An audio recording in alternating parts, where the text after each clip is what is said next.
है, उन पर आरोप लग रहा है। ये आरोप कितने सच्चे हैं ये जांच का विषय है, लेकिन आपको बताते हैं कि जिन खान सर पर यह आरोप लग रहा है वो खान सर हैं कौन। खान सर का पूरा नाम फैजल खान है, पटना के निवासी हैं खान सर, पेशे से टीचर हैं। अपने पढ़ाने के जो मनोरंजक तरीका है उस अंदाज की वजह से वो काफी जाने जाते हैं, प्रसिद्ध हैं। अपने यूट्यूब चैनल के जरिए जो वीडियोस वो डालते हैं उसकी वजह से उनकी पहुंच बहुत बड़े हिस्से में है। उनके YouTube चैनल पर 1,44,00,000 से ज्यादा सब्सक्राइबर्स हैं। अब उन पर FIR दर्ज हो गई है। छात्रों को भड़काने के आरोप में खान सर पर FIR दर्ज हो गई है। पटना के पत्रकार नगर थाने में यह FIR दर्ज की गई है। रेलवे भर्ती बोर्ड अभ्यर्थियों के हंगामे को लेकर यह केस उन पर दर्ज कर लिया गया है। खान सर के नाम से जाने वाले फैजल खान का इस मामले पर कहना क्या है, यह भी आपको सुनवाते हैं। रेलवे और NTPC के ग्रुप डी के एग्जाम के लिए नए गाइडलाइन जारी किए गए हैं। छात्र जो हैं आंदोलन कर रहे हैं। हमारे साथ खान सर हैं, खान सर से बात करते हैं। सर, छात्र जो हैं अब तो आंदोलन कर रहे हैं, लेकिन कहीं ना कहीं जो लोग हैं ये कह रहे हैं ये सारे जो छात्र को उसकाने में टीचर का काम है। आप शिक्षक हैं, आपने कितने छात्रों को आगे बढ़ाया है, आपको क्या लगता है? देखिए, ये कुछ छोटे जो मतलब अनप्रोफेशनल मीडिया वाले हैं, उन लोग को कुछ भी नहीं मिलता है, कुछ भी चला देता है। प्रोफेशनल इंसान सोच समझ के बोलता है। ये सारा बात हुआ था 24 तारीख को रेलवे के एक नोटिफिकेशन से।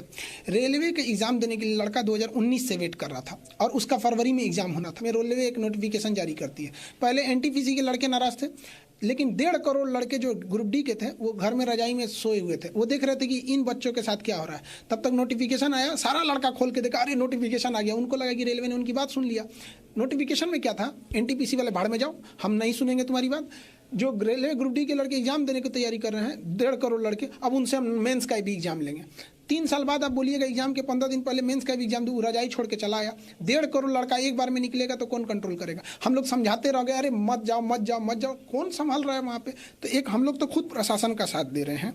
हमने जहानाबाद, गया, बक्सर, क्या यहाँ पे प्रशासनिक जिम्मेदारी हमारी? रेलवे ने जो काम आज किया है, आखिर नोटिफिकेशन जारी किया, कमेटी किया। 18 तारीख को जब 8 मिलियन ट्वीट था तो नहीं कर सकता था? ये बताइए RRB कहाँ उसका दिमाग है कि जिस मुद्दे पर 8 मिलियन ट्वीट हुए हैं, क्या साधारण मुद्दा होगा? 8 मिलियन छोटा मोटा ट्वीट, इंडिया में टॉप ट्रेंड पे जा रहा है, वो नहीं सुन रहा है तो क्या करेगा लड़का? 1-2 बार ट्वीट नहीं, 2 साल कंटिन्यू ट्वीट किया है। तो इसके बाद लड़कों की मजबूरी हो गई और हम लोगों ने भी लड़कों को मना भी किए थे। लेकिन जो अचानक जो प्रोवोक किया गया ना, लड़का देख रहा है 500 वही है, यहाँ से 1.5 करोड़ पहुंच गया। लेकिन आप तो लगातार बच्चों से अपील भी कर रहे हैं, बच्चों से मिल भी रहे हैं, टेलीफोनिक बात भी कर रहे हैं, और लोग बच्चों जो हैं उनसे अपील कर रहे हैं कि नहीं भैया तुम ऐसा मत करो। लेकिन बच्चे उग्र हो गए हैं। फिर अब समझाएगा कौन? खान सर की बात भी अब नहीं सुन रहे हो। देखिए, अब आंदोलन को 1 हफ्ते के लिए पोस्टपोन हो गया है। RRB, माननीय प्रधानमंत्री जी का बहुत बहुत धन्यवाद जो इसमें इंटरफेयर किए। काश पहले इंटरफेयर कर देते हैं। मतलब हम कहते हैं कि समस्या ये है कि एक प्रधानमंत्री, वो अपना विभाग बांटे हुए हैं और उस विभाग में अलग अलग डिपार्टमेंट है, वो अलग अलग मंत्रालय में अलग अलग डिपार्टमेंट है। तो RRB वाला मंत्री जी तक ही नहीं पहुंचने दे रहा था। जब भीषण बवाल हुआ तो प्रधानमंत्री के खुद सचिव लोग बोलेंगे ऐसा होगा, तो इंटरफेयर किए। तो उसने कहा कि 16 फरवरी तक लड़के अपना सुझाव दें और 4 मार्च तक RRB अपनी सुझाव दे। उसके बाद 5 सदस्यीय पावर कमेटी का गठन किया गया जो लड़कों की बात करेगी। तो आंदोलन ऑटोमेटिक लड़के इंतजार कर रहे हैं, तो खत्म हो गया बात यहाँ पे। ये 18 तारीख को हो जाता तो क्या दिक्कत था? लेकिन RRB का ये इतिहास रहा है, जब तक तोड़फोड़ नहीं कराती है बतिये नहीं मानती है। तो एक ट्रेंड बन चुका है कि हमेशा से UPSC का एग्जाम ग्रेजुएशन लेवल पे होता है। एग्जाम के 10 दिन पहले कोई कह दे कि आज से PhD वाला ही भर सकता है, बवाल नहीं होगा। 2017 में क्या किया ये रेलवे? कह रहा है कि वही फॉर्म भर सकता है जो ITI किया है। करोड़ों लड़के ITI नहीं किए थे, 2% लड़के भी ITI नहीं करते हैं। बवाल हो गया। 98% लड़के बवाल कर दिए। तोड़ फोड़ हुआ, रेलवे जाम हुआ, ये हुआ वो गया। फिर कहा ठीक है हमसे गलती हो गया। स्टूडेंट की मांग जायज है, तरीका गलत हो सकता है। वो जो तरीका गलत है, ट्रेन हो गया। तो प्रशासन का कहना है 26 जनवरी को कुछ नहीं होना चाहिए। रात 2 बजे हम वीडियो बनाए, 26 जनवरी को कुछ नहीं होना चाहिए। सुबह 6 बजे YouTube डिलीट कर दिया। फिर सुबह 8 बजे वीडियो डालते हैं कि 26 जनवरी को कुछ नहीं होना चाहिए। ये बताइए, एक शिक्षक से आप कितना उम्मीद कर सकते हैं? सर ने प्रधानमंत्री से मांग भी किया है और उन्होंने साफ तौर पर कहा है कि प्रधानमंत्री की तरफ से जो है इस मामले में हस्तक्षेप किया गया है। उनके डिपार्टमेंट से जो है साफ तौर पर कहा गया है कि 16 फरवरी तक जो बच्चे हैं वो अपना सुझाव भेजें। अब इसके बाद जो है आंदोलन नहीं होगा। अभी भी लगातार ये अपील कर रहे हैं उन छात्रों से जो छात्र उग्र होकर जो रेलवे ट्रैक पर आ गए हैं कि आंदोलन नहीं करें, और आने वाले दिनों में लग रहा है कि अब आंदोलन ये जल्दी खत्म होगा। कैमरामैन फिरोज के साथ रुपेंद्र श्रीवास्तव, चीम मीडिया, पटना। और जानकारी के साथ मेरे सहयोगी ब्रजेश मेरे साथ जुड़ गए हैं। ब्रजेश, इस पूरी आगजनी और तोड़फोड़ की घटना में खान सर का नाम कहां से आ रहा है? कैसे शुरुआत हुई? खान सर का नाम आने की, उन पर एफआईआर कैसे दर्ज हो गई? ऐसे क्या सबूत मिले? देखिए विशाल, जब 25 तारीख को यहाँ पे आंदोलन चल रहा था छात्रों का, उसमें से 4 छात्रों को हिरासत में पुलिस ने लिया और उनसे पूछा कि भाई आप लोग इतने तादाद में आप लोग यहाँ पे आए क्यों? तो उन्होंने, जो छात्र जो हिरासत में लिए गए थे, उन्होंने 6 शिक्षकों का नाम लिया है। एफआईआर की कॉपी एक्सक्लूसिव हमारे पास है। पहला नाम खान सर है, दूसरा SK झा सर, तीसरा नवीन सर, अमरनाथ सर, गगन प्रताप सर, गोपाल वर्मा सर तथा बाजार समिति के विभिन्न कोचिंग संस्थान के जो लोग हैं वो हैं। और उन्होंने ये बताया कि जो है हम लोग तोड़फोड़ कर दंगा करने के फिराक में यहाँ पर आए थे। अगर पुलिस नहीं आती, खान सर का एक वीडियो जो सोशल मीडिया में भी उनके खान सर बोले थे कि अगर NTPC एग्ज़ाम कैंसिल कर दोबारा नहीं होगा तो स्टूडेंट को हम लोग हर जगह उतारेंगे।